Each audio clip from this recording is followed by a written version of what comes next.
Halo semuanya, perkenalkan saya Niputu Wahyuni Dewi, dan di video kali ini saya akan menjawab ujian tengah semester mata kuliah Manajemen Pemasaran.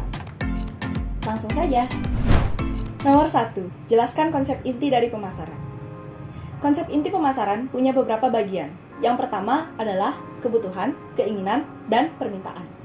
Kebutuhan adalah hal mendasar yang harus kita penuhi. Keinginan adalah hasrat untuk suatu hal, dan permintaan merupakan keinginan, tetapi harus dibarengi dengan kesediaan dan kemampuan kita untuk memperoleh suatu hal tersebut. Yang kedua adalah produk. Produk ini bukan hanya berupa barang, namun bisa juga berupa jasa. Yang ketiga, nilai, biaya, dan kepuasan. Nilai dari suatu produk itu bisa kita lihat dari kepuasan yang kita dapatkan setelah biaya yang kita keluarkan. Keempat, transaksi dan pertukaran. Pertukaran ini adalah awal mulanya aktivitas transaksi.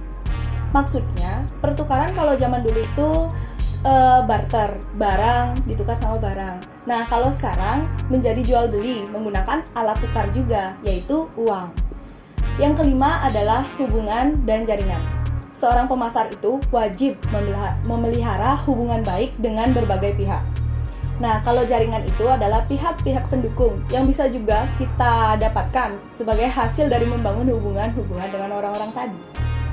Dan yang selanjutnya adalah pasar. Pasar itu bisa bermacam-macam, misalnya berdasarkan cakupan konsumen atau jenis produk yang ditawarkan. Dan konsep yang terakhir adalah pemasar dan calon pembeli. Pemasar itu adalah pihak yang mencari pembeli, sementara calon pembeli adalah pihak yang dianggap memiliki potensi untuk melakukan kegiatan transaksi.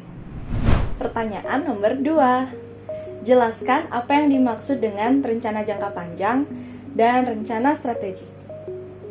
Rencana jangka panjang adalah perencanaan yang sifatnya lebih umum atau belum terperinci. Rencana jangka panjang ini disusun untuk menyatukan pemikiran, visi, dan misi dari perusahaan. Biasanya rencana jangka panjang memiliki jangka waktu kurang lebih 10 tahun, bahkan bisa lebih. Sementara untuk rencana strategik adalah acuan dasar mengembangkan dan memelihara strategi untuk mengelola kondisi sekarang dan proyeksi kondisi masa depan mengenai peluang pasar yang bisa berubah kapan saja atau selalu berubah. Nomor 3. Apa saja proses dalam keputusan pembelian? Konsumen melewati 5 tahap untuk proses keputusan pembelian. Yang pertama adalah pengenalan masalah atau kebutuhan. Pengenalan kebutuhan muncul ketika konsumen menghadapi keadaan yang memicu untuk kebutuhan tertentu. Yang kedua adalah pencarian informasi.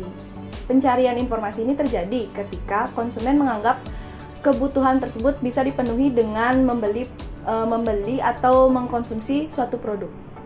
Di sini konsumen akan terdorong untuk mencari informasi lebih banyak, misalnya dengan cara mencari ulasan di website atau di sosial media.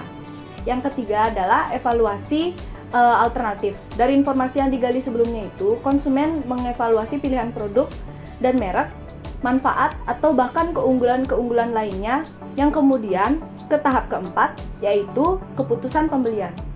Proses pengambilan keputusan pembelian ini benar-benar atau sangat dipengaruhi oleh perilaku dari konsumen.